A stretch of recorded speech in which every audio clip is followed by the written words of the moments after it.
October 16th, 1946, Nuremberg, Germany, 1 in the morning. Inside a prison gymnasium, a 64-year-old man walks steadily toward a wooden gallows. He is asked to die like a soldier by firing squad. That request was denied. Instead, he will hang. And what happens next will last not seconds, but 24 agonizing minutes. This is the story of Wilhelm Keitel, Hitler's most obedient field marshal, the man who signed Germany's unconditional surrender, and the man who paid for his obedience with one of the most painful executions in the history of the Nuremberg trials. The 1st of October, 1946, Nuremberg, Germany. After more than 10 months of trial, 21 defendants, among the most powerful political, military, and economic figures of Nazi Germany, finally heard their sentences read aloud. These were not ordinary criminals. These were the architects of a regime that had plunged the entire world into war, enslaved entire nations, and industrialized mass murder on a scale never seen before in human history. The International Military Tribunal, formed by the Allied powers, had gathered in Nuremberg specifically to hold these men accountable, to make clear to the world that no rank, no title, and no claim of following orders could shield a man from responsibility for crimes against humanity. 12 of the 21 defendants were sentenced to death by hanging. One of them was German Field Marshal Wilhelm Keitel. Wilhelm Keitel was born on the 22nd of September, 1882, in the small village of Helmscherode, then part of the German Empire. He was only 6 years old when his mother died of childbed fever in 1889, following the birth of his younger brother Bodewin, who would later become an infantry general. His father was a landowner, and for a time Wilhelm expected to inherit and manage the family estates. However, his father showed no intention of retiring, and with the land unavailable to him, Wilhelm made a decision that would change the course of his life entirely. In 1901, he joined the Prussian army as an artillery officer. In April 1909, Wilhelm Keitel married Lisa Fontaine, the daughter of a wealthy landowner. Jelle family also owned the Wilful Brewery, which was at that time temporarily the largest cooperative brewery in Europe. It was more than a practical arrangement. By all accounts, it was a genuine partnership. Lisa wanted the life of an officer's wife, and that desire would later play a quiet but significant role in keeping Wilhelm in uniform, even when other paths were available to him. Together they had 6 children, though one died young. The First World War began on the 28th of July, 1914. Keitel served on the Western Front, first as a battery commander and then as a staff officer. In 1914, fighting in Flanders, he was seriously wounded by a shrapnel grenade. During his recovery, his organizational abilities became impossible to overlook. And from the spring of 1915, Huey was transferred to the Army General Staff, a role far better suited to his true talents. He was not a battlefield commander by nature. He was an administrator, a planner, a man who understood how large military machines were built and maintained.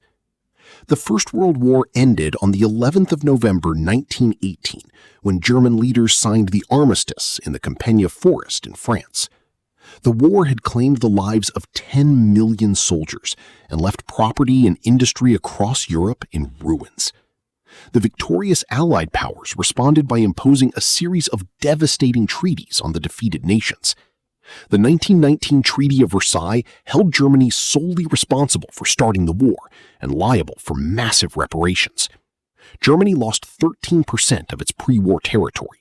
The Rhineland was demilitarized. Young Army, the Reichswehr, was restricted to just 100,000 men.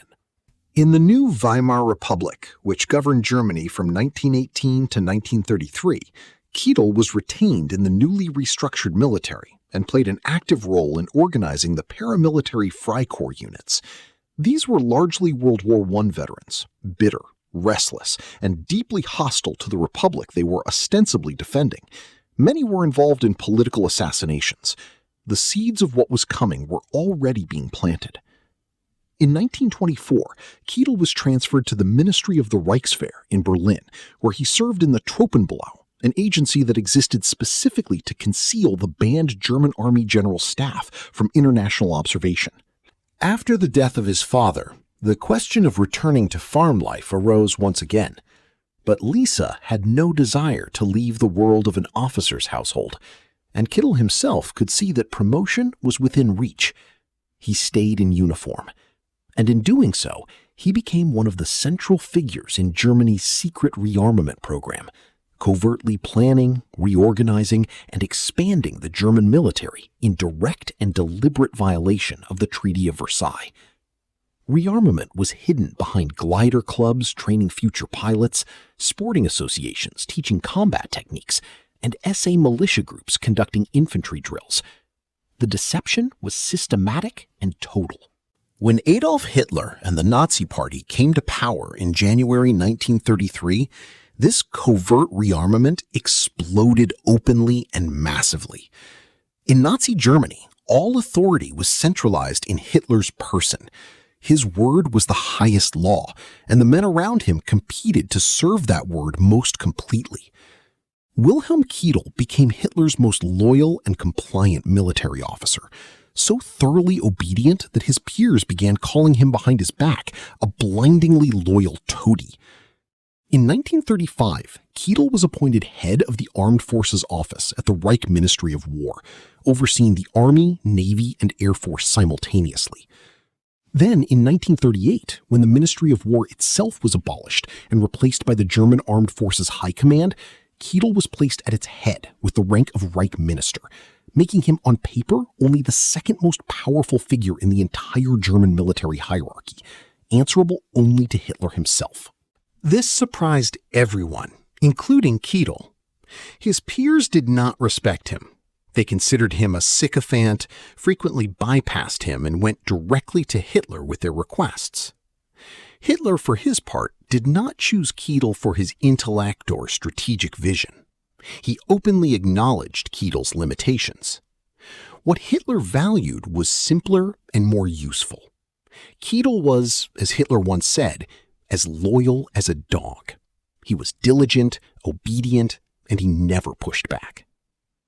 In early 1938, Austrian Chancellor Kurt Schuschnigg announced a referendum on whether Austria should remain independent or unite with Germany.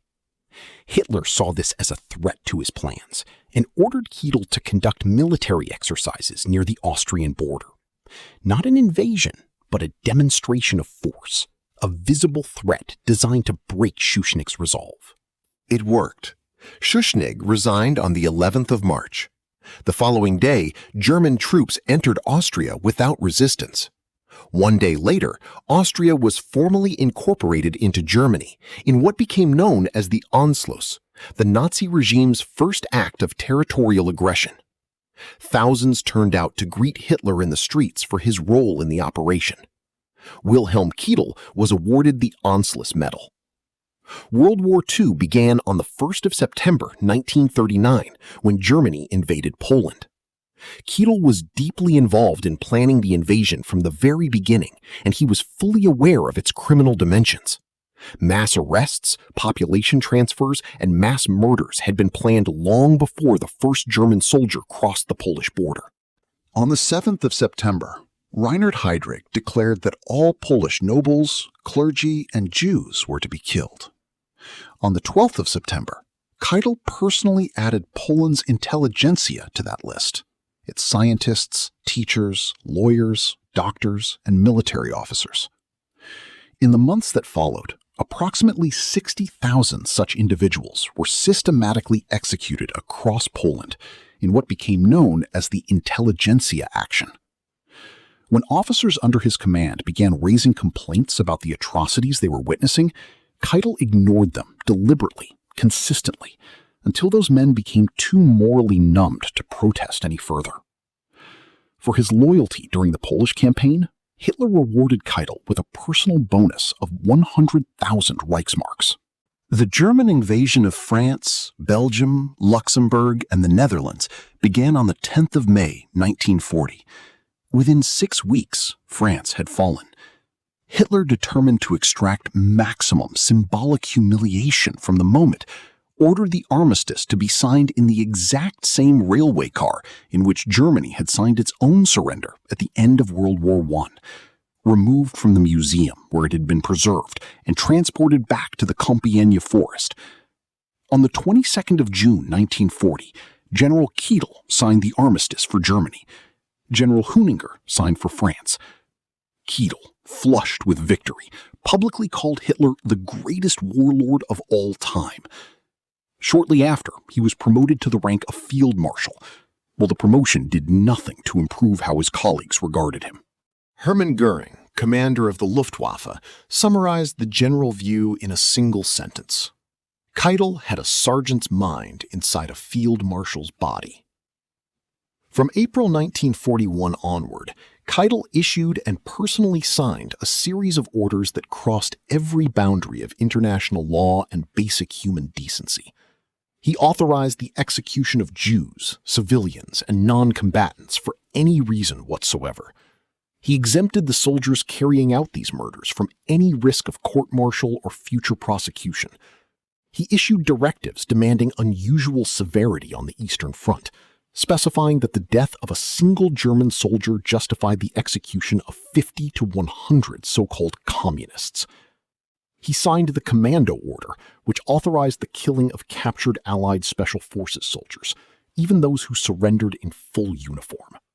And he drafted the Night and Fog Decree, which allowed German occupation authorities to abduct suspected resistance members in the middle of the night, making them disappear without a trace.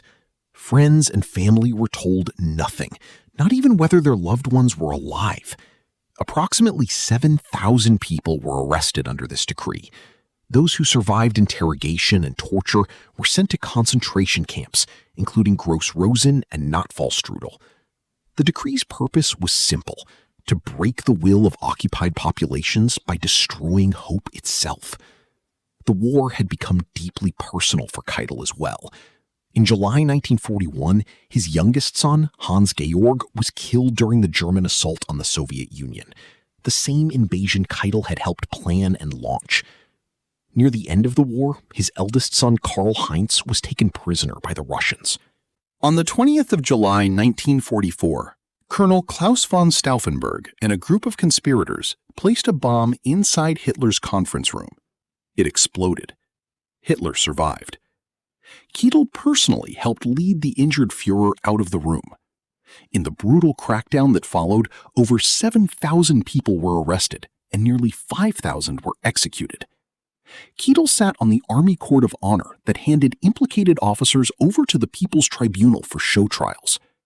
Among those implicated was Field Marshal Erwin Rommel, the legendary Desert Fox. On Hitler's orders, Keitel sent 2 generals to Rommel's home with an ultimatum: stand trial or take your own life. To protect his family from Nazi reprisals, Rommel swallowed a cyanide pill. He was given a state funeral. The official story was that he had died of wounds from his staff car being strafed in Normandy. Keitel knew the truth. He had delivered the message that ended RML's life. Adolf Hitler committed suicide on April 30th, 1945. On May 7th, Alfred Jodl signed Germany's unconditional surrender in Reims. Within hours, the Soviet High Command rejected it, partly out of fear that a future generation would use it to revive the stab-in-the-back myth, the dangerous lie from World War I that Germany had been betrayed rather than defeated. The Soviets demanded the supreme commander of all German forces sign the document himself in Berlin. That man was Wilhelm Keitel. On the night of May 8, 1945, he signed the definitive German instrument of surrender, the legal end of World War II in Europe. The man who had helped build Hitler's war machine had now officially and personally dismantled it. He was arrested shortly after. At Nuremberg, Keitel was charged on 4 counts: conspiracy to commit crimes against peace, planning and waging wars of aggression, war crimes, and crimes against humanity. Throughout the trial, he admitted knowing that many of Hitler's orders were illegal, but insisted he had followed them because he had no choice. He described the atrocities as having developed step by step without foreknowledge of the consequences. The tribunal was not moved. Prison psychiatrist G.M. Gilbert, who interviewed all the major defendants extensively, delivered his assessment of Keitel with clinical precision. He had no more backbone than a jellyfish. On October 1st, 1946, the International Military Tribunal found Wilhelm Keitel guilty on all 4 counts and sentenced him to death by hanging. His formal request for a firing squad, a soldier's death, was denied. The tribunal was explicit. His crimes were not military. They were criminal. Here is a fact that most history books bury quietly. The man assigned to execute Wilhelm Keitel and 9 other Nazi war criminals that night had never legally hanged anyone in his life. American Army Master Sergeant John C. Woods volunteered for the role in 1944, claiming he had hanged men in Texas and Oklahoma. The U.S. Army never verified this claim. If they had, they would have discovered immediately that both Texas and Oklahoma had switched to electrocution years before Woods claimed to have worked there. The last hanging in Texas took place in 1923, when Woods was 12 years old. Between 1944 and 1946, Woods participated in at least 11 documented bungled hangings of American soldiers. 11 before he was handed the Nuremberg assignment. So the question that hangs over that gymnasium on October 16, 1946, is simple and deeply uncomfortable. Was what happened to Keitel and the others that night an accident of incompetence, or was it something else? According to Lieutenant Stanley Tills, who coordinated the Nuremberg hangings, Woods had deliberately placed the noose coils off-center on Julius Streicher to ensure he would not die quickly. Reporter Howard K. Smith, present that night, wrote that after Streicher's initial drop failed to kill him, Woods came down from the platform. He disappeared behind the curtain, concealing the dying man, and the groaning abruptly stopped. Smith and every other witness in that room believed Woods had grabbed Streicher and strangled him manually with the rope. Photographs of the bodies taken that night showed battered and bloody faces on multiple executed men, including Keitel, consistent with the trapdoors being too small and striking the men's heads as they fell. The U.S. Army officially denied any wrongdoing. After the executions, Woods gave newspaper interviews. He said he never saw a hanging go off any better. He said it was an assignment he really wanted to do. He described the men as arrogant criminals who really deserved hanging. A small smile, witnesses noted, crossed his lips as he pulled the handle. Was this justice, or did it cross a line? A journalist cannot ignore that question.